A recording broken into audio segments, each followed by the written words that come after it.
Fifaliana indray no iarabako anao amin'izao takariva izao. Arabaina manokana ihany koa isika vehivavy na ity andro iraisam-pirenena ho an'ny vehivavy ity. Ampanajana sy ampitiavana trany no anasako anao anaraka ny fampalalam-baovao eto amin'ny MATV. 8 Martsa androany no ankalazana ny andro iraisam-pirenena ho an'ny vehivavy.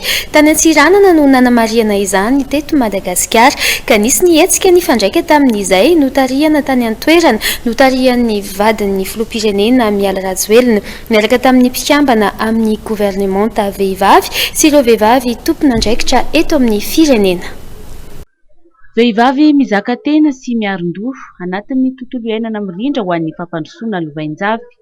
Io no lohahevitra ho an'ny fankalazana ny andro iraisam-pirenena ho an'ny vehivavy 2024 izay nampifandraisana tokoa tamin'ny resaka tontolo iainana sy ny fiarovana izany. Araka izany indrindra dia hetsika nifanaraka tamin'izany no tanterahana tany Antsiranana. Tapany nosy avaratra ny nosy ity fandrindra Diego ny nisafidianana ity toerana ity handeha amboletsika hazo miaraka amin'ny ramatoa Miala Rajoelina mamanay mamatsika jiaby. Ravoravo zay satria nagnino tany ity tany masy madamo. Raha namboly bararata sy ofisika omaly dia iaraka amboly onko na mangrove androany. Ny mangrove dia ahafahan'ny drakaka sy ny makamba mivelona sy mitombo isa ary izy ireo dia anisan'ny fotom-pivelomana ho antsika vehivavy eto Antsiranana. Manadio ny tontolo iainana ihany koa ny mangrove amin'ny alalan'ny fisintonan'ny karbona. Manana zofeny isika vehivavy amin'ny mahavehivavy antsika isan'ny nasongadin'ny vadin'ny filoha izany tao anatin'ny kabariny amin'izao fankalazana ny andron'ny vehivavy izao. Isan'ny nambarany ihany koa fa niza manao herisetra dia sazy ny lalàna avokoa. Niatrika vava-mahery vaika isika, niatrika fiheveran-diso, niatrika herisetra. Fa nisy mifandresena lehibe. Tamin'ny 13 Janoary 2024 dia neken'ny fitsarana avo momba ny lalam-panorenana tamin'ny fomba ofisialy ny volavolan-dalàna izay lany teo anivon'ny anteny miera-pirenena ary mikasika ny fiarovana ny ory sy marefo hiaran'ny herisetra. Inona ny dikan'izany? Ny olona rehetra izay manao herisetra amin'ny olon-kafa na amin'ny ankizy na amin'ny vehivavy dia voasazan'ny lalàna ary mety hiditra an-tranomaizina mihitsy azy. Na ray mpianakaviana izy, na ray kely izy, na anadahy, na vady, na olobe ao an-tanàna, na mpifanolo-bodirindrina izay manao herisetra amin'ny vehivavy na ankizy dia hiaran'ny sazy avokoa. Nambaran'ny vadin'ny filoha sady filohan'ny fikambanana fity fa ny vehivavy dia manana andraikitra amin'ny fampandrosoana. Ho an'ny tany Antsiranana, zanaka onko lahy sy vavy miisa 2 alina no novolena tany amin'ny velaran-tany mirefy iray faingo 5.3 hektara tao Baie de Français, Plaza Marifady ary tao Nosolonjo izay tany masina hoy ny député voafidy tao Antsiranana. Ny graine de vie no iantoka ny fanaraha-maso ireto zanaka onko novolena ireto.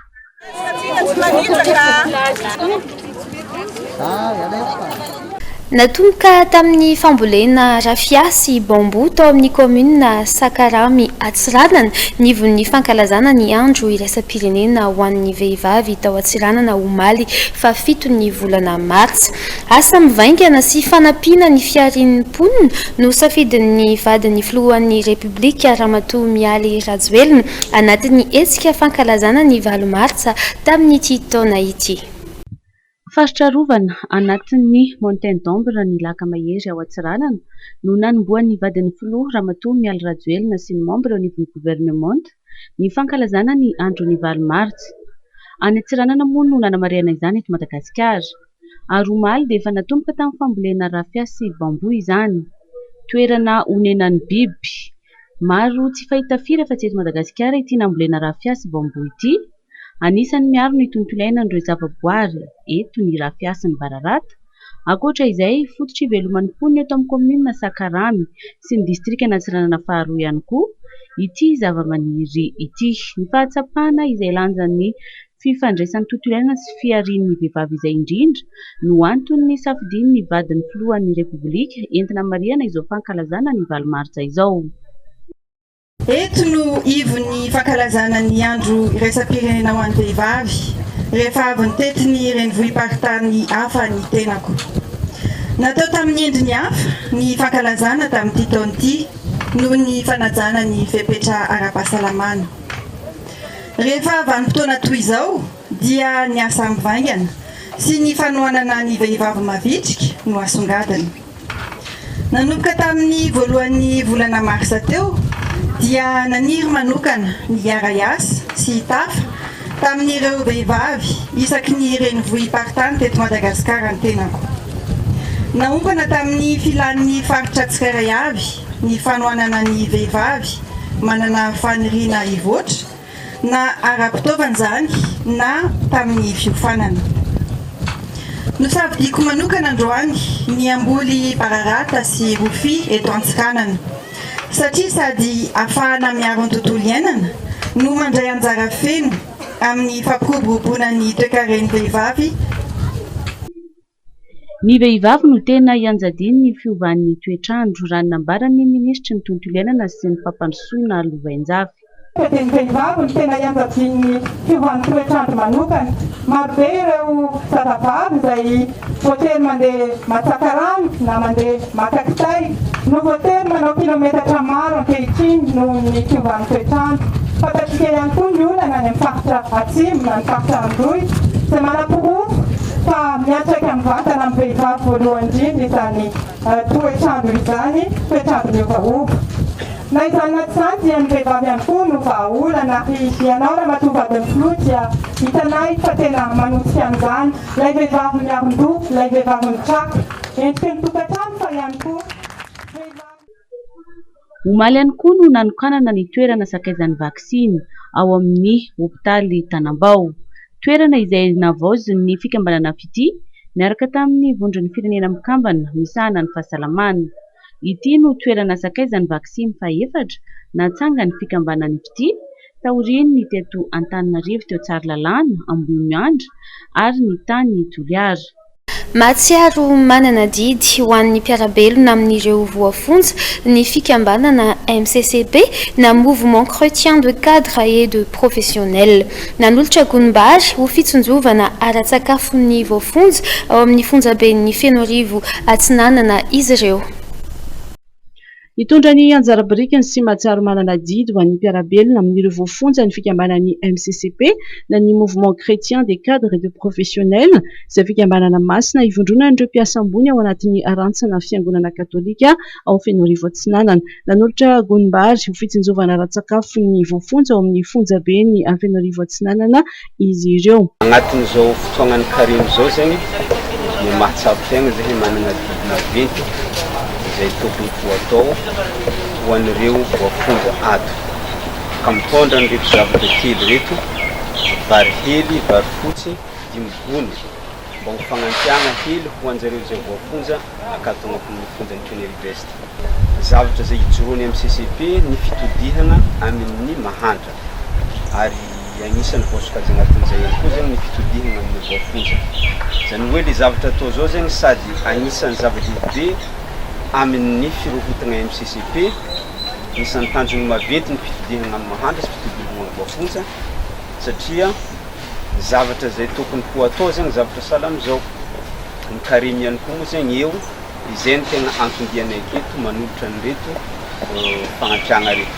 Misaotra anareo amin'ny mamban'ny MCCP izay tonga mitondra vary kitapo ho an'ireo voafonja.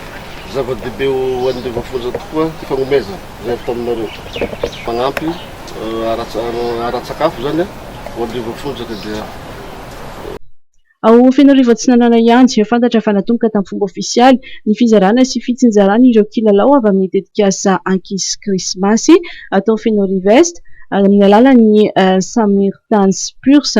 Ankizy mahery ny 10,000 no nahazo tombony tamin'ity tetikasa ity izay miara-miasa amin'ny fiangonana rehetra. Anisany ezaka tanterahan'ny tetikasa ankisy krismasy ny manome fanampiana ara-panahy sy ara-batana ho an'ireo olona sahirana manerana izao tontolo izao. Fifaliana indray no iarabako anao amin'izao takariva izao, arabaina manokana ihany koa isika vehivavy na ity andro iraisam-pirenena ho an'ny vehivavy ity, ampanajana sy ampitiavana trany no anasako anao anaraka ny fampalalam-baovao eto amin'ny MATV. 8 Martsa androany no ankalazana ny andro iraisam-pirenena ho an'ny vehivavy. Tany Antsiranana no nanamariana izany teto Madagasikara, ka nisy nihetsika ny fandraika tamin'izay notarihana tany an-toerana, notarihan'ny vadin'ny filoham-pirenena Miala Rajoelina miaraka tamin'ny mpikambana amin'ny gouvernemanta vehivavy sy ireo vehivavy tompon'andraikitra eto amin'ny firenena. Niavaka ny fankalazana ny andron'ny vehivavy androany tetsy Ambatolampy tsy mahafotsy. Ireo vehivavy mpanarato sy vadina mpanarato no nanao hetsika niaraka tamin'ny antoko avy. Nandritr'izany no nandefasana zanatr'ondro iray alina isa tao amin'ny rano izay toeram-piasan'izy ireo no sady fivelomany. Ny hetsika toy izao dia entina indrindra mba hampandrosoana ny farim-piainan'ny mponina izay mivelona amin'ny jono ao amin'ity komina tsy miala lavitra ny renivohitra ity, raha ny voalaza ny sekretera jeneralin'ny antoko avy izay ny solotena ny Norbert Ratsirahonana izay filoha nasionaly.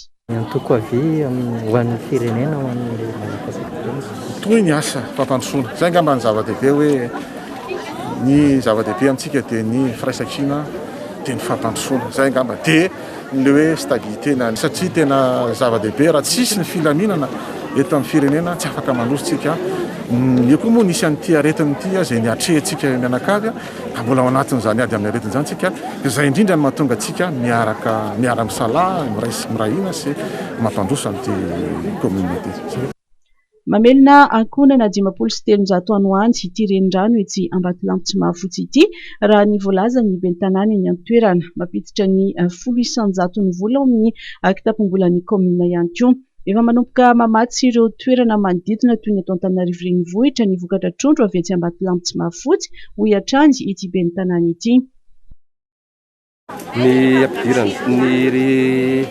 ampidirany resaka jono zany ho an'ny komina dia eo amin'ny 100 no azon'ny mpanarato zany nameny amin'ny komina isa-taona. Misy fikambana misy ana zany reo alatsakemboka isa-taona dia 100 izay no verseny ho any amin'ny komina.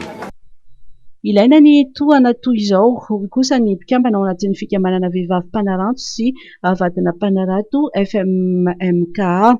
Mila tohana sy fanampiana nefa izy ireo satria mbola tsy maraka ny vokatra trondro enty. Rehefa amin'ny vanim-potoana ny ririnina ka lasa mandika lalàna ny sasany amin'ny trondro tokony azo alaina na tsy, tokony mba afaka manao vadinasa hafa izahay hoy ny atahitan'izy ireo. Izay toko dia makasitraka izay amin'ilay fanomezana eo ny zanatrondro, ny zanakazo, ny vatsikely, mbola misy koa ny fizaham-pahasalamana rehefa avy eo ny vehivavy. Tena makasitraka tokoa izay satria fanirianay tena fanirianay izany hoe misy fiaraha-miasa indrindra ho an'ireto vehivavy mpanarato, vehivavy vadiny mpanarato, misy amin'izy ireo ihany koa mpivarotra ny trondro satria izany fangatahanay izany mba hisy vadinasa ankoatran'ny asa fanaratona satria rehefa tonga ny fotoanan'ny ririnina dia somary tsisy ny trondro, sitrika ny trondro. Eo ihany koa ny didim-panjakana fidian'ny rano dia eo zany ilay mpanarata somary sahirakirana dia mitady fiaraha-miasa zany reto vehivavy fikambanana reto hoe misy asa atao ankoatran'ilay fanaratona mba hifamenomenon'ilay izy satria rehefa tonga izay ririnina sy medy rano izay dia sahirana izy ireo. Nandritra ity lanonana androany ity ihany koa ny fizarana fitaovana madinika toy ny savony sy menaka ho an'ireo vehivavy, tao ihany koa ny fanomezana zanakazo fihinam-boa tsirairay avy mba hambolen'izy ireo any an-tokotany. Isan'ny aretina mpahazo ny vehivavy ny omamiadana dia ny omamiadan'ny nono sy ny omamiadan'ny vozon'ny tranon-jaza. Raha ho an'ny eto Madagasikara, azo atao tsara nefa ny misoloka sy mitsabo izany raha ny nambaran'ireo mpitsabo. Ao anatin'ny fankalazana ny andron'ny vehivavy androany 8 Martsa dia tsy nataon'ny fikambanan'ny vehivavy mpanao gazety atsirambina izany resaka fahasalamana izany, fa dia nisy ny fifampiresahana mikasika ny omamiadan'ny nono tetsy amin'ny tranombokim-pirenena Anosy, izay mimaradany elina eo amin'ny sarin'ny Mamka Samoely. Ny 500 ny vehivavy miditra hôpitaly eto Madagasikara dia tratra ny omamiadana avokoa, ary ny omamiadan'ny nono no tena betsaka an'izany, ary manaraka azy eo ny omamiadan'ny vozon'ny tranon-jaza. Azo sorohana ary azo sotranina ihany koa nefa izany raha fantatra dia ny mialoha. Ny omamiada ny nono no tena betsaka sy ny omamiada ny fitaovam-pananana zany no betsaka mahazo ny vehivavy indrindra na eraka izao tontolo izao dia na Madagasikara koa anatiny dia 50 isan-jaton'ny mahery izay fantatra any amin'ny hôpitaly izay tonga any amin'ny hôpitaly dia fitaovam-pananana nono no betsaka indrindra ny tonga any eo amin'ny mihoatra ny 520 isan-jato kely no ny vozin'ny tranonjaza ambany kely ny 520 isan-jato ny cancer rehetrarehetra amin'ny vehivavy.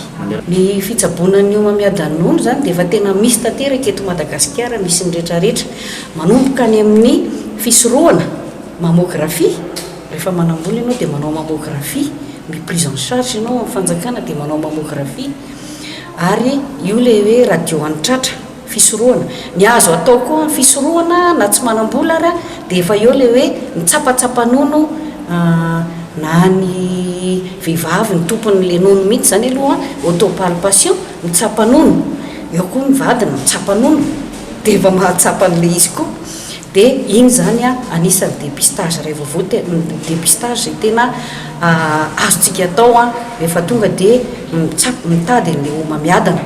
Faharoan'izay eo amin'ilay tena efe fa tena misy le omamiadana, misy daholo ny fitsaboana rehetrarehetra eto Madagasikara amin'io omamiadan'ny nono io. Ao ny teneniko teo chirurgie, ao ny chimiothérapie, ao ny radiothérapie, ao ny hormonothérapie. Ireo zany misy daholo eto Madagasikara. Ao anatin'ny hetsika fankalazana ny andron'ny vehivavy moa dia nisy ny fampahafantarana sy firesahana mikasika ny omamiadana niarahana tamin'ny fikambanana mpanao gazety vehivavy eto Madagasikara tetsy amin'ny tranomboky Pirenena Anosy. Ny fanamarenan'ny andron'ny vehivavy zany tsy hoe fety fotsiny satria tsika zatra fety be dia tamin'ity mba nasiana thème dia nanontaniana zay nanontaniana teny hoe inona ny thème azo resahana dia be da be natolotry ny rehetra fa nitapaka dia hoe aleo le cancer de sein aloha no resahana satria io efa ny ainanao io koa nanantsika accès moramora ny hoe iresaka amin'izy miaraka amin'ny dokotera, tsy hoe ny dokotera nanana accès moramora fa ministère ny fahasalamana no efa miara-miasa dia hoe aleo zareo ny resahana dia nan'ny dokotera zareo hoe iresaka amintsika amin'ilay izy dia izay no nahatonga le thème ny fidina. Mety hoe amin'ny heritaona mety miova le thème fa le izy marina hoe hanao fety foana tsika satria io no tena fionatsika vehivavy mpanao gazety sady fampiarabantsika fa le thème zany mila jerena sady an'izany amin'ny heritaona hoe mety hoe ady amin'ny tontolo iainana maloto ohatra dia amin'izay tsika zavatra fandraina ataontsika. Ny fitiliana ny mbola tsy ampy eto Madagasikara mahatonga ny tahan'ny olona voan'ny omamiadana sy mahasarotra ny fitsaboana satria tsy voatsabo mialoha izy ireo. Ireo manana fianakaviana voky tokoa moa dia tokony hanao fitiliana matetika ary tokony atao isam-bolana ihany koa ny fitsapana nono ho an'ny vehivavy rehetra efa tonga fadimbolana sy ireo efa nitsahatra izany. Ho an'ny mbola tonga fadimbolana dia tsara raha 2 na 3 andro aorian'ny fahataperan'izany no anaovana ny fitsapana ny nono. Ao anatin'ny tontolon'ny vehivavy hatrany, nisy fiantraikany tamin'ny sehatry ny fanabeazanaizana sy ny fandrindram-piterahana iny krizy ara-pahasalamana iny. Isany nahitana izay tranga izay teny amin'ireo ivon-toerana misahana io sehatra io eto Madagasikara toy ny Maristop International. Amin'ity taona ity anefa dia tokony hatsara izany. Ny fahaizana mandrindra ny fanabeazanaizana sy fiterahana tokoa no antoko ny fampandrosoana tsy ho an'ny fianakaviana irery ihany fa ho an'ny firenena ihany koa. Nisy fiantraikany tamin'ny sehatry ny fanabeazanaizana sy ny fandrindram-piterahana iny krizy ara-pahasalamana tamin'ny taona 2021 iny. Araka ny nambaran'ny ramatoa Razafinirina Solalaina, directeur pays eo anivon'ny Maristops Madagasikara ohatra, dia nahatratra 7 alina ireo vehivavy teraka noho ny voaka tsy voarindra araka ny tarehimarika navoaka ny UNFPA. Raha toa ka ny 200 isan-jato kosa ireo mpampiasa fanabeazanaizana ary 750 isan-jato be zao ireo olona vaovao tokony hisitraka fanabeazanaizana.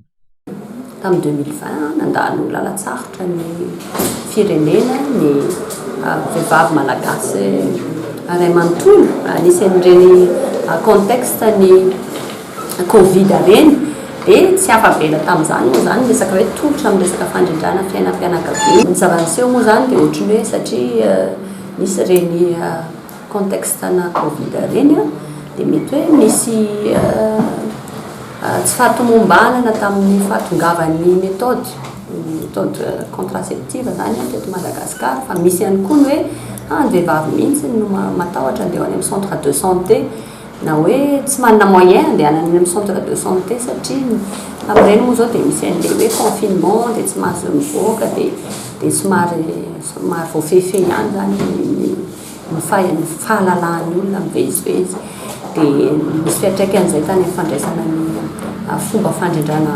mpianakaviana. Amin'ity taona 2024 ity dia tokony hiverina araka ny tokony ho izy ny fanabeazanaizana sy ny fandrindrana ara-piterahana ho antsika malagasy. Amin'ity 2021 ity zany izay dia mieritratra hoe hanomboka amin'izay hoe hanamafy ny fanitarana ny servisy miainga hatrany amin'ny fahaterahany vehivavy hatrany amin'ny fitsarana ny fiterahana zany hoe fanomezana fahasalamana pendant le cycle de la vie d'une femme. Manomboka vao teraka izy rehefa dolan-tsaiko izy rehefa teraka izy ary rehefa hitsahatra tsy teraka intsony dia manaraka ny fahasalamany ny vehivavy dia manadidede izay moa zany manentana hatrany afaka matoky anay foana afaka manatena afaka miankina aminay foana ny vehivavy rehefa momba resaka ara-pahasalamany. Zava-dehibe tokoa ny sehatry ny fanabeazanaizana sy ny fandrindrana fiterahana amin'izao akaiky ny fankalazana ny andro ny 8 martsa izao, andro natokana ho an'ny vehivavy.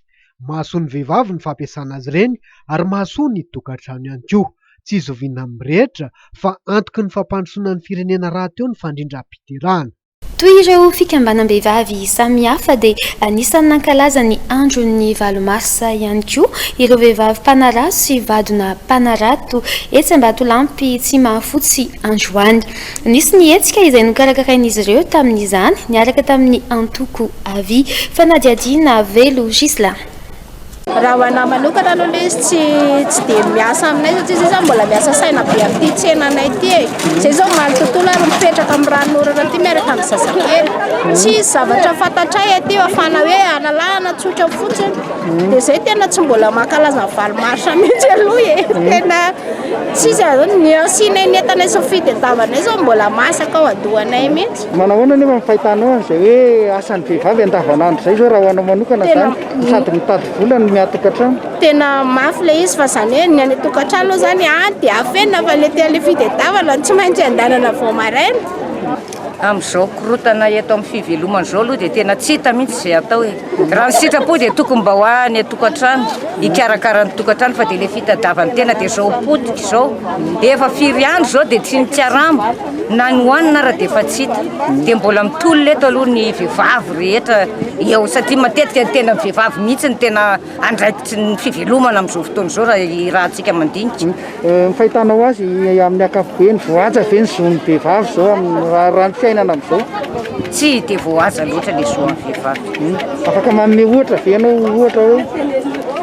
Ka ohatra zao hoe andro 8 marsa dia tsy maintsy mandeha mikarama vehivavy tsy maintsy mandeha tsy afaka mba manao an'ireny le hoe andao tsika dia amboly azo andao anina fa le fivelomana tena mafy dia mafy dia mafy. Zao dia nikorontanina indray le tsena dia mirotra aty daholo ny vehivavy dia any daholo na ny vady amanjanaka na ny inona fa dia aty aloha miatitra an'le fivelomana to satria le fivelomana hitanao fa teo efa confinement dia efa tsy nitsarama zao indray mbola korontanina indray konko eo amin'ny fitsaramana raha mba omeny tonga mody hoe hito le toerana dia atonareo mivarotra any amin'ny arabe no asaina mivarotra ve. Mahareny mpianakaviananay aloha amin'izao hoe andro 8 marsa no andro vehivavy izao dia raha ho anay manokana mpivarotra eto amin'ny tsena eto an-komina da atao hoe mampalahelo izahay vehivavy satria raha ohatranay zao hoe 8 marsa androany tokony mba hipetrapetraka any an-trano na hoe akakaina mba hipetrapetraka hiaraka ankalaza amin'ireo vehivavy namanay amin'izany 8 marsa zany nefa no toe-java misy eto amin'ny tsena ny asanay eto dia fizarana toerana mbola tsy manana toerana zay dia aty zany zay mankalaza ny 8 marsa angambany sady miandry ny toerana hoe zay fahamarinana omenanay eto zao. Amin'ny ankapobeny ve mahita venao voaja ihany ny zon'ny vehivavy eto Madagasikara? Raha amin'izao aloha raha amiko manokana dia raha amin'izao hoe toerana misy an'izao hoe fankalazana zany hoe voaja ve ny zon'ny vehivavy tsy voaja Manahoana ny fandrindrana ny fiainana any tokantrano ary amin'izao fotoana izao? Raha fandrindrana ny fiainana any tokantrano aloha dia tena sarotra satria miala maraina hariva vao miditra ao anatin'ny tokantrano zany tena ohatrany hoe lozana ny vady aman-janaka araka ny tenin'ilay namako sasany teo dia miala aty nefa tonga aty an-tsena izay zao zao ny ainanay aty. Valomartsa 124 ho fotoana nampisehoan'ireo vehivavy ao anatin'ny boriboritany faharoa firaisan-kina ny androany. Teny Ambolokandrona no nanatanteraka hetsika samihafa entina ankalazana ny andro iraisam-pirenena ho an'ny vehivavy izy ireo.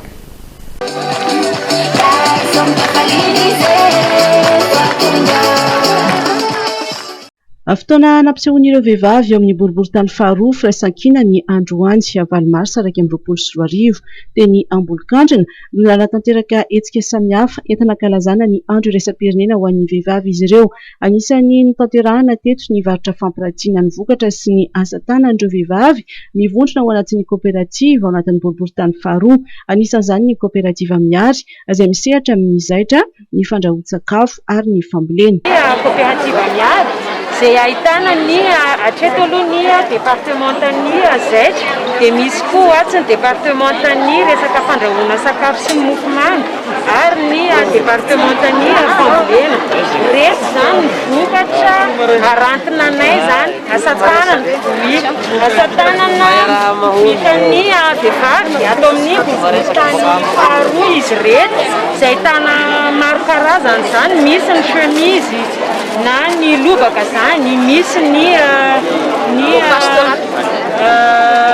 pataloha, misy le ataony zareo hoe bobo amin'izao fotoana izay mangatsiatsika. Nisy ihany koa ny ady hevitra teto ny resana mikasika ny vato misakana ny androsoan'ny vehivavy. Anisany nandray anjara tao anatin'izany ny solombavam-bahoaka ny boriboritany faharoa Lanto Rakotomanga. Ity parlementaire ity izay nanentan'ireo vehivavy andray andraikitra ary toroka raha misy ny tsindry azo lena na faninarotana atao amin'ireo vehivavy. Androany hoe mitenenaky izany hoe misy izany lobola ao anatiny izay hoe matahotra an'ilay lehilahy dia miafina ao ambadika ao, fa ankehitriny izay dia manala an'izay tahotra izay ary tsika moa efa manana ny lalàna momba ny VGB izay dia mino fa manomboka iseho ny fandraisana andraikitra sy ny fisehoana ary indrindra fa ny fitenenana. Mifanindry andalana amin'ny roa hevitra vehivavy mizakatena sy miaron-doha anatin'ny tontolo iainana mirindra ho fampandrosoana lovanjafy ny hetsika fankalazana ny Valomartsa no toto-tsaina tao amin'ny boriboritany faharoa.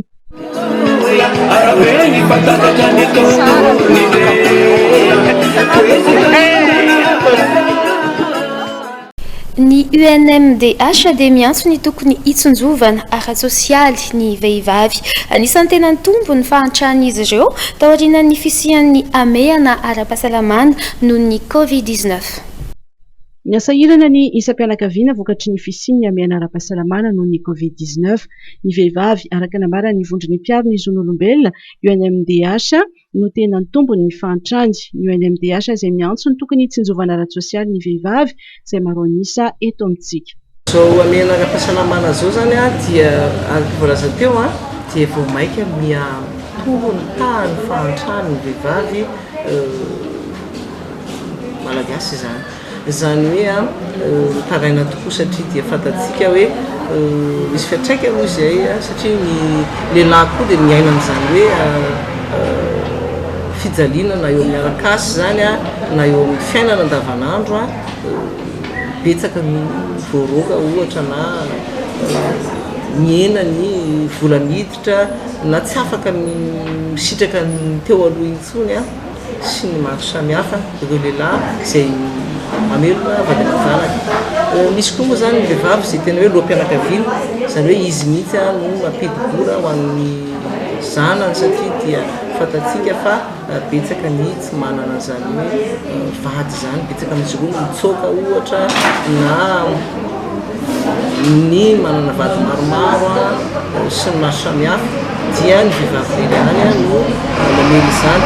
Fa maika mitombo izy io tamin'ity tsika izy ara-pahasalamana ity maneran-tany mihitsy tatsety any dia vao maika zany miamahantra ny vehivavy ireo tena maro anisa nefa ny vehivavy maneran-tany fantatsika izany indrindra fa eto Madagasikara ihany koa maro anisa ny vehivavy. Ho anay zany dia ny vehivavy ny tokony ampiana voalohany indrindra, jerena akaiky voalohany indrindra reny azy mamelona ny zanany ao tokantrano araka voalaza teo hoe tsy mora satria dia ao anatin'izay hoe sehatry ny krizy tanteraka ny firenena dia maro ny vehivavy tena sahirana. Androany moa zany zahay dia miaraka tamin'ny fiangonana Penela moa zany dia nanasa vehivavy ampolo maro tao am-piangonana no zarana zavatra moa zany miaraka amin'ny pasteur Miriam moa zany izay mafitrika amin'izany fanampiana ny vehivavy kristianina manana olana. Ireo mpitarika ny fikambanana mpiaro ny zon'olombelona dia nankalaza ny andro ny 20 marsa ihany koa androany. Nisy ny fiara-mientana notanteran'izy ireo dia ny 67 hektara. Fotoana izay nanamafisana ny adidin'ny mpiaro ny zon'olombelona manoloana ny vehivavy sy ny fampandrosoana. Oh, encore panne de courant, arrêt de production, arrêt de chantier et même plus. Pour tous ces problèmes d'énergie, notre solution, les groupes électrogènes CGM 100% italien avec moteur original. Puissance à partir de 10 kVA, garantie 1 an, SAV de qualité. Fini les coupures, soyez autonome. Batimax, la qualité au meilleur prix. Ankalazaina amin'ny 14 ny volana marsa izao ny taom-baovao malagasy.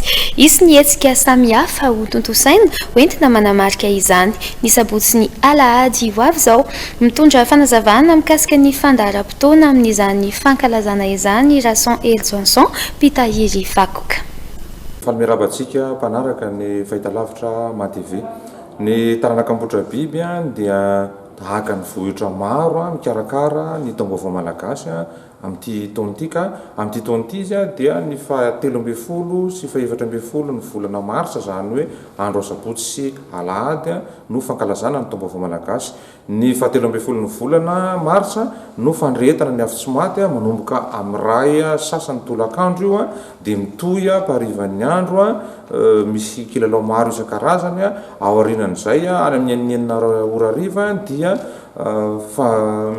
fandrehetan'ny ankizy ny fanaly maka hazavana eo amin'ny afitsy-maty ny ankizy sy ny zazamam-behivavy dia mandeha mitety ny vohatra ary aorianan'izay dia manao tsokonina ny ankizy ho tandindony lay kilalaon-tsaina satria ny tsokonina dia fandrahoana sakafo zany hoe mianatra miatrika ilay famitranam-pihavanana ny sahady ny ankizy. Aorianan'izay misy an'ireny hoe kilalao isan-karazany fampitasy ny sisa ireny ary amin'ny atao hoe mamanton'alina amin'ny 7 hariva dia misy ilay fanaovana fisantarana ny fandroana zany hoe maka rano dia araraka amin'ny vatana amin'ny loha ka hatrany amin'ny vatana eo amin'ny rovan'ambotra biby. Aorianan'izay dia misy ny fanaovana ny atao hoe dindinika ambany tafontrano na lobary endasy ifanankalozan-kevitra, ifampizarana fahalalana,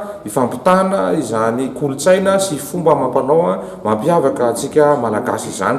Dia mitohy parain'ny andro ny fiandrasana ny afitsy-maty mba ampitana ny fahazavana sy ny hafanana ho tratran'ny taona vaovao.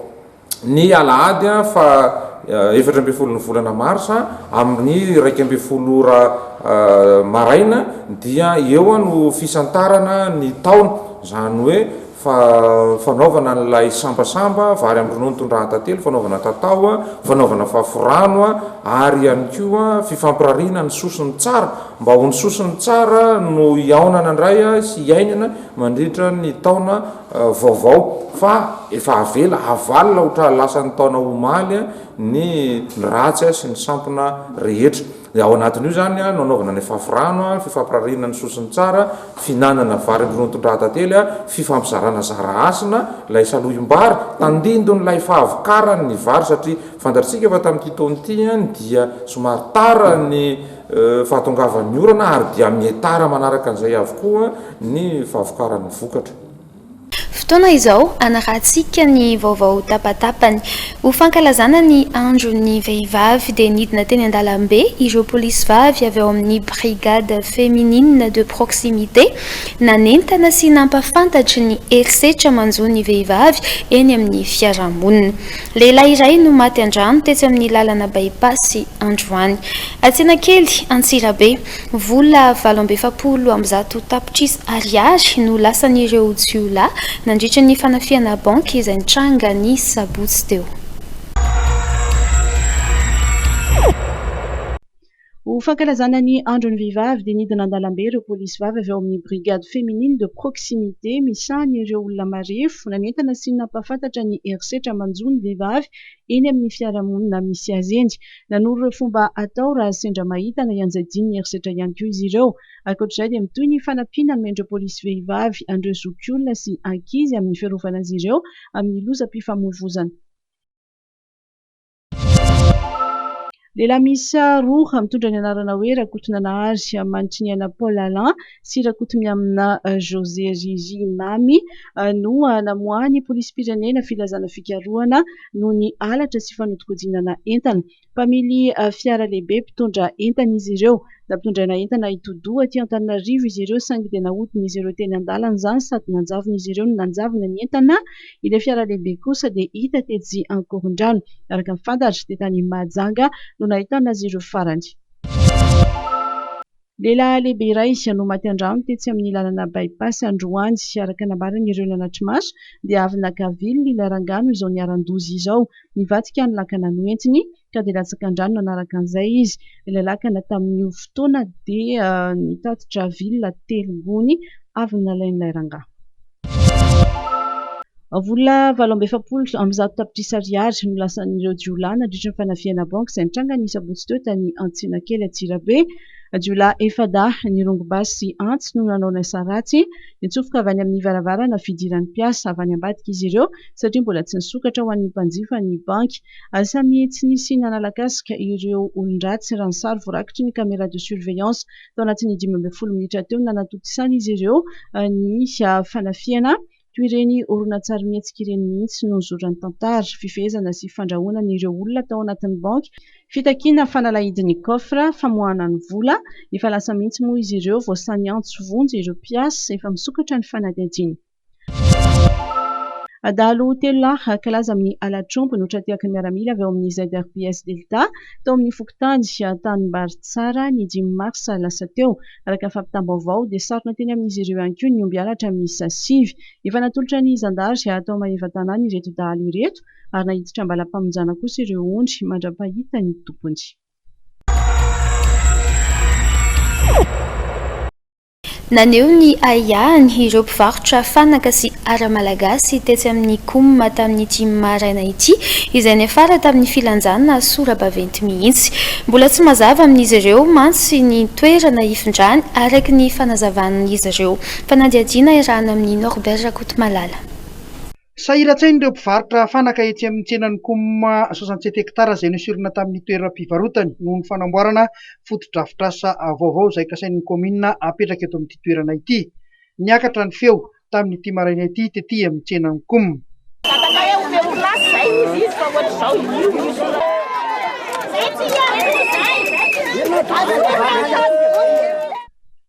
Tsy mifampatoky ireo mpivarotra sy ny delegean'ny tsena ka izay no isan'ny nahatonga ny tsy vidy vim-pijery.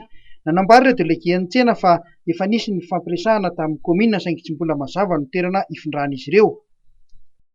Savorivory tokoa izay mpivarotra satria nifanaraka tamin'ny komina fa ho amboariny ity tsena ity.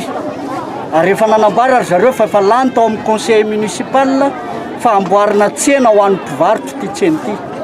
Niaona tamin'ny ben'ny tanàna izay tamin'ny alatsinainy herin'ny androany ariva ary nazava ny tenin'ny ben'ny tanàna hoe omena toerany ianareo hivarotanareo mandra-pahavitan'ilay foto-drafitrasa ary ianareo mpivarotra no miverinao. Ankehitriny nefany satria nilazaina hoe alatsinainy no hiditra ny orinasa izay anao an'ilay toerana. Ankehitriny tsy mbola hita mazava zany ny toerana hifindranay.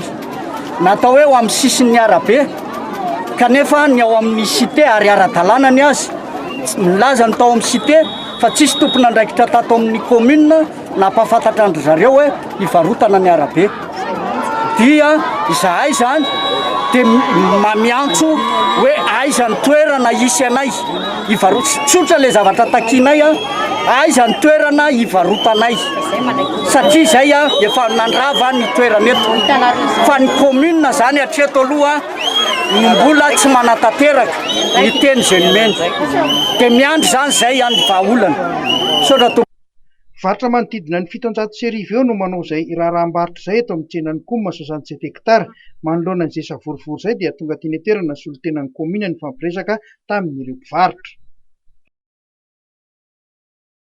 Tsy niandry ela fa nidina teny amin'ny tsenan'ny Komma ny solotenan'ny commune izay notarihan'ny lefitry ny ben'ny tanàna sy ny talehan-tsena eo anivon'ny commune ny fampiresaka tamin'ireo mpivarotra. Norbert Rakotomalalatrany.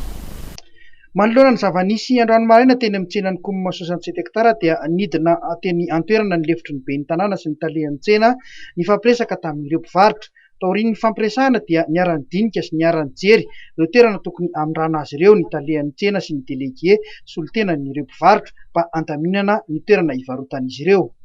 Ny olana zany dia ireto mpivarotra zany manontany aiza ny toerana sinanay rehefa ny sorona tanatin'ity toerana ity izy. Tsara marihana aloha fa ity tsena ity zany dia izy fanamboarana izay efa tokony efa hanomboka dia rehefa vita izay fanamboaran'izay dia tsy maintsy ireo mpivarotra ireo ihany ny verina hisitraka an'izay. Ny toerana ao asiana zany no eritreretina aloha eto dia hoe misy lalana avato amin'ny ilany avato lalana izay atao hoe tafiditra amin'ireo mpivarotra marobe eto amin'ny Komma eo kanefa misy sosikevitra zany narosin'izy ireo hoe misy azo asinana ihany koa ery amin'ny kianja Maki zany hoe eo ivelana fa tsy ao anatin'le kianja misy toerana malalaka ka hijery izahay androany ihany hijeran'izay vahaolana zay mba ahafahan'izy ireo hisitraka an'izay fiveloman'izay ka dia rehefa hita ny vahaolana androany dia isy ny taratasy ifanarahanay dia ahafahan'ry zareo na rapitsoara hiverina amin'izay toerana sy ny asa fiveloman'ry zareo zay amin'ny resaka varotra. Nanamafy ny talehan'ny tsena eo anivon'ny tanàn'Antananarivo fa tsy maintsy ahitana vahaolana ireo mpivarotra mba ahafahany manao ny asany. Nambarany ihany koa fa ireo mpivarotra rehetra teto amin'ny Komma ihany no tafiditra ao amin'ilay fotodrafitrasa vaovao. Ny fametrahana ny filan-kevitra ara-toekarena sy sosialy ary kolotsaina no vahaolana manoloana ny fitotonganana ara-tsosialy sy toekarena eto amin'ny firenena ao anatin'izao fisian'ny valanaretina Covid-19 izao ny andindininy.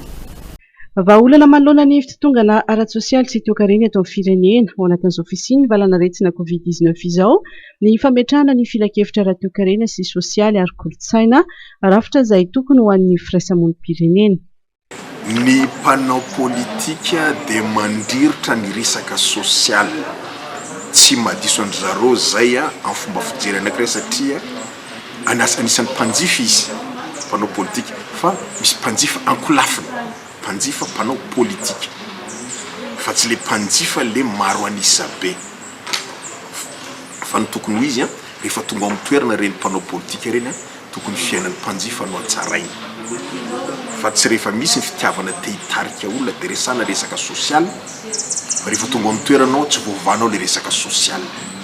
Film efa mpandeha eto amin'ny firenena zany iainana mandraky tiany androany ka tokony zavatra mitranga amin'izao dia tsotra hoe tokony misy bloky anankitelo zany zao mipetraka mpanao politika ao anatin'ny fitondrana mpanao politika ivelany fitondrana manohatra amin'ny fitondrana dia nisy société civile fiarahamonim-pirenena mijery mitazana ny ataony ao anatin'ny fitondrana mijery ny ataony mpanohatra hitondra makaiza amin'ny fiainan'ny fiarahamonim-pirenena fiarahamonina zany zavatra ho ataon'ireo ary ny tena banga be eto amintsika dia misy an'ilay conseil économique et social et culturel ao anatiny lalam-panorenana mandraky tiany androany sy napetraka zay tokony toerany fiarahamonim-pirenena raha nahena nisan'ny sénat ny oetreretiko fa mba atao hoan'io ngamba ny asolo ny toeran'ny sénat sénateur ny fiarahamonim-pirenena fa mandraky tiany androany tahaka ny tsy fametrahana ny fampiarana lalàna miaro ny zoan'ny mpanjifa. Mahalona ny feo miely ny mety sy ny menaka dia nidina ifotony tany amin'ny orinasa ita tao Toamasina ny filohan'ny RNDC nambarany tao aorian'ity vidina ny fotony ity fa tsy azo eritreretina ny tsy fampin'ny tolotra ho an'ny menaka eny an-tsena. Mbola afaka mamaly ny 700 ny filana menaka eto an-toerana io orinasa io ary manana tahirina stock de sécurité maharitra 4 bolana. Ankoatr'izay mampitombo ny vokatra ahodiny ihany koa ny orinasa. Nidina teny fotony nijery momba ny menaka izay nisan'ny zavatra ilaina fiainana andavanandro tany Toamasina tamin'ny orinasa Hita.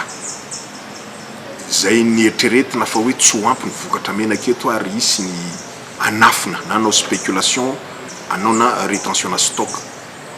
Zavatra hitako zany dia manana stock BDB stock de sécurité 4 bolana ny orinasa Hita ary ny vidin'ny menaka ny 98 000 ariary ny bidon de 20 litres bidon jaune zay teo amin'ny 105 000 ariary zay izy 95 teo zay ny vidiny zay 105 teo aloha hidina zany menaka satria zay koa ny fanarana tamin'ny fanjakana hoe bidiny vidin'ny menaka raha nieritreretina hoe tsy ho ampy ny menaka iny ampy menaka tsisy tokony hampiasa saina ny mpanjifa malagasy ary ny orinasa Hita koa zany nanitatra ny nanao extension nanitatra ny usine zay amokatra 500 000 tonnes par an tany an-toerana ary ny nahita ny zavamisy fa tsy araka ny eritreretina hoe tsy ho hisy ny menaka. Donc zay manafina zany dia vola very fotsiny ny azy zay anao rétention na stock nanao spéculation fa ny Hita dia manana menaka stock de sécurité araka lazaiko teo 4 bolana da dia tsy misy aza ny fatongavany huile brute avy any ivelany fa nefa misy teny fa huile brute efa tonga ao ary ny orinasa anankiray fa isokatra andeha iodina amin'ny volana mai anoany. Mikasika manokana ny vary izay tsy mitsaha miakatra amin'izao fotoana izao dia nilaza ny Front National ny RNDC fa ny faharatsy ny lalana no tena mampidangana ny vidim-bary ary vahaolana roso ny tokony hanamboarana ireo lalana amin'ireo faritra mpamoka-bary ary ny hanatsarana ny teknika ampambolena mba hampiakarana ny voka-bary hatrany amin'ny 9 taonina isaky ny hektara raha toka eo amin'ny 2.5 taonina monja izany amin'izao fotoana izao. Eo amin'ny sehatry ny fanabeazana mitoy ny fiarah-miasa ny fitondram-panjakana sy ireo mpiara-miombona antoka vahiny amin'ny alalan'ny tetikasa 3P ho fametrahana ny fanabeazana fototra any amin'ireo tanàna ambanivohitra. Trano vaovao misy efitra enina indray no natolotra ny fikambanana Madagascar Development Fund ho an'ny EPP Ambohijafy faharoa. Ny andindin'izay ary noarahintsika. Tanteraka ny vinan'ny fitondram-panjakana metraka ny fanabeazana ho an'ny ankizy malagasy tsy ankanavaka ao anatin'ny fiarah-miasa 3P. Vokatry ny fiarah-miasa ny Ministeran'ny Fanabeazam-pirenena amin'ny fikambanana tsy miankina Madagascar Development Fund MDF sy ireo mpamatsy vola azy Atsum Foundation any Irlande Avaratra, fianakaviana Lynch sy Satin izay samy any Grande-Bretagne dia nahazo trano sekoly roa vaovao misy lakilasy eny sy kojakoja-pianarana ary trano fidiovana amin'ny efitra enina ny EPP Ambohijafy faharoa ao amin'ny commune Fenoarivo Alakamisy district Anatsimondrano. Dia taloha ny salle bâtiment anankiroa izay salle efa tena tranainy satria nanomboka tamin'ny 1980 no ny salle voalohany teto. Izany hoe ireo salle ireo misy salle ambany iny anankiray ity salle ity misy olona ity vovoty iny anankiray.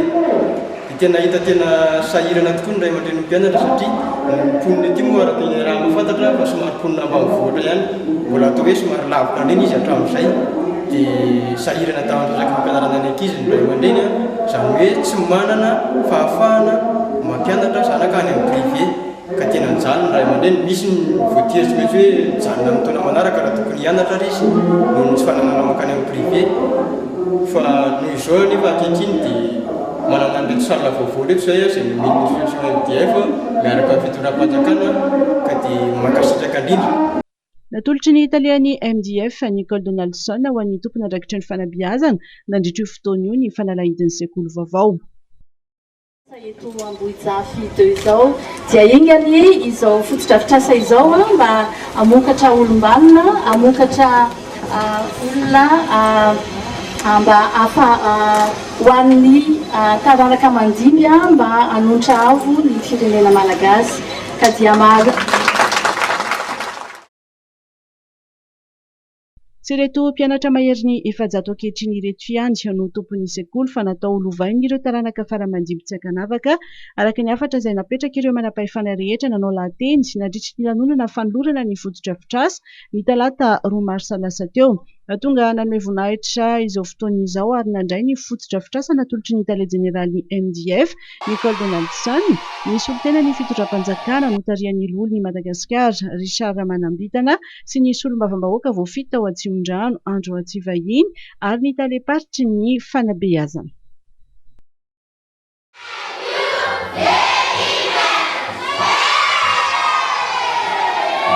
Notokanana ny sabotsy 9 martsa teo ny fitoeram-pitsaboana fototra faharoa na CSB2 Ambodindrano any amin'ny distrika Anamparafara-Volo.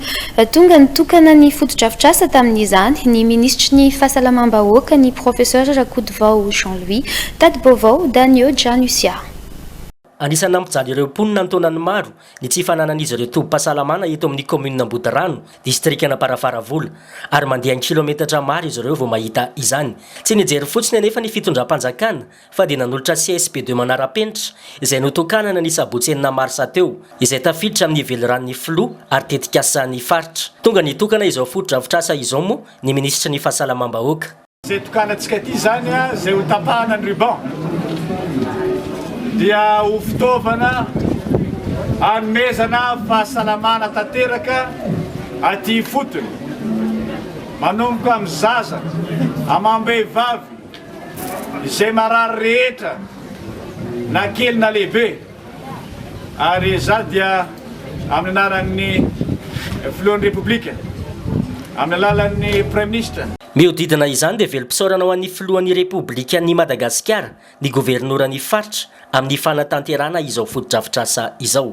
Filoha Andry Nirina Rajoelina izay mampanatanteraka ny atao hoe fahasalamana ho an'ny rehetra amin'ny alalan'ny velorano ary misy isaorana azy koa nanome fahafana sy ny moyen rehetra entina nanatanteraka izao foto-drafitrasa izao. Manoloana ny toetra ara-politika izay mamaiva eto amin'ny firenena dia nanambara ity governoran'ny faritra ity tao anatin'ny lahateny izay nataony fa tsy fotoanan'ny fifanasana vangy izao fa fotoanan'ny asa.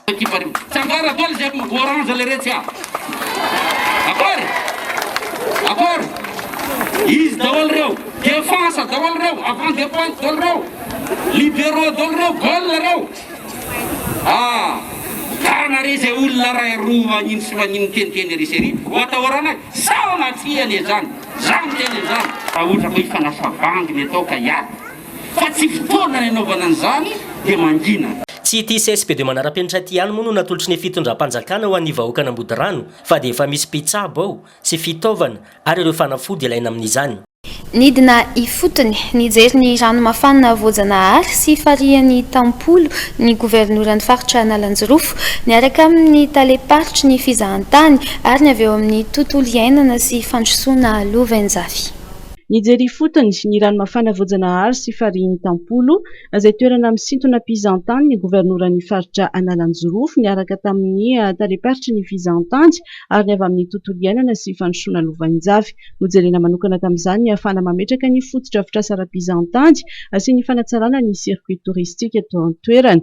Akendrena ao anatin'izany ny ahafahana sady miaro ny tontolo iainana no mametraka fizahantany hitondra fampandrosoana ny fotony. Mpizahatany vahiny no andrasantsika fa na ny mpizahatany anatin'ny touriste nationaux izay mbola maro ny isika malagasy mipetraka aty Madagasikara tsy mahafantatra ny akantony Madagasikara. Iana izao andinika ara-teknika amin'izay. Ny etaetan'ny mponina ty toerana miaraka amin'ireo izy ireo amin'ny koketesa izay manao fikarohana ato amin'ny fitoerana fanaovana fikarohana sady afiarovana ny ala ao Tampolo zany. Anatin'izay apetraky ny filoham-pirenena amin'ny velorano ny amin'ny fametrahana ny Madagasikara maitso zany dia isi ny tontolo iainana mirindra sy ny fizahantany izay mitondra fampandrosoana ho an'ny vahoaka aty fotony zany aty ambanivohitra.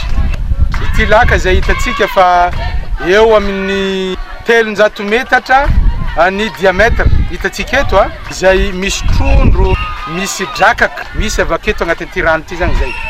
Laka Tampolo zany ty zany ataontsika hoe sita faharoa ankoatran'le ranomafana izay tsy ditsika tamin'ny maraina eto moa zany tsika am'izao fotoana zao mijery hoe inona zay zavatra tokony azo atao eto azo anaovana filomanosana na fifaninanana na compétition na azo koa hitondrana mpizahatany dia ametrahana fotodrafitrasa anaovana investissement tsy maintsy apetraka ny fepetra rehetra afana misoroka am'izay amin'ny fotoana zay afahantsika mitrandraka an'izay tokony ahasoan'ny vahoaka asoan'ny mponina eto rantilava amin'ny alalan'ny tirana tafiditra amin'ny faritra arovana ataony tetikasa kokitesa izay manao fikarohana sy manara-maso ny alan'ny tampolo ao Fenorivo Atsinanana ny valan-javaboary ny ranomafana. Tontosan'ny faran'ny herinandro teo teny amin'ny komuna Ambohijanaka ny fambolekazon'ny antoko malagasy miara-miainga izay tarihan'ny minisitra Azo Andriananarivelo vola ravoafy sy Tsira Kotarsan. Zanakazo misa 4 no novolen'ny mpikambana ao anatin'ny antoko malagasy miara-miainga misa 304 tamin'ity taom-pambolekazo ity.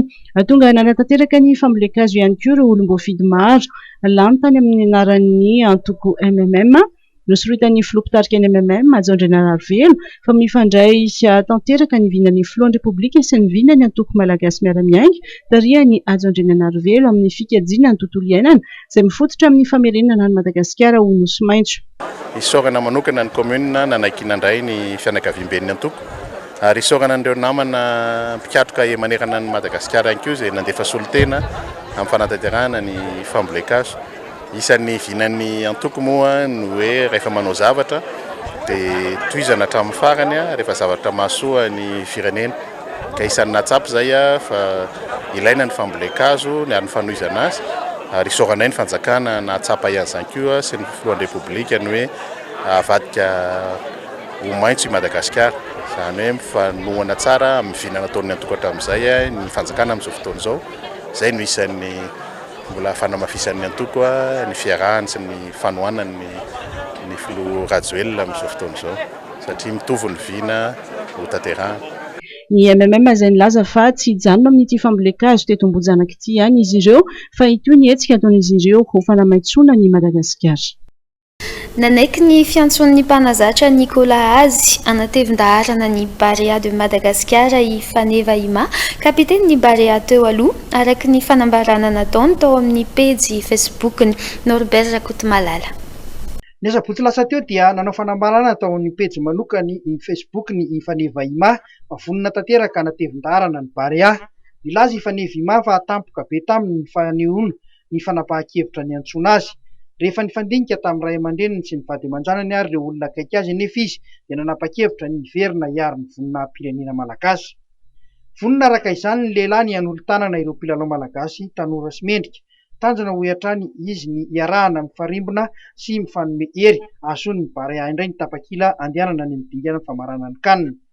Teo am-pamarana ny fanambarana nataony dia nanamafy i Faneva Ima ny amin'ny fahavonony mipetraka amin'izay toerana ametrahana azy. Tsy ho afaritra mazava izany na ho isan'ireo mpilalao eny ambony kianja i Faneva Ima na ho isan'ireo mpanome herin-tsaina sy famporisihana ny mpilalao aty amin'ny sisiny. Ny zava-dehibe mahafaly ny mpankafy baolina kitra malagasy aloha dia ny fanekeny hiverina hiaro indray ny voninahitry ny tanindrazana. Vaovao mahakasika ny Rara Amadamady mialohan'ny amaranantsika ny fotoana na enan'ny tribunal arbitral du sport ho roa taona ny fampiatoana amin'ny asa sy andraikitra rehetra mikasika ny baolina kitra nyty filohan'ny CAF ity ka toka 5 taona no napetraky ny FIFA. Raha 185 000 € kosa ny onitra tokony alohany dia niena ho 50 000 francs suisse izany na manodidina ny 45 100 €. Dia iny vaovao iny ihany koa no entiko manakatona ny fampahalalam-baovao amin'ity takariva ity ankasitrahana hatrany Charmel Beauté mikarakara ny taovolo sy ny tarehy. Isaorana ihany koa ianao manaraka ny fampahalalam-baovao foana eto amin'ny MATV manome fotoananao amin'ny manaraka indray felomatoko.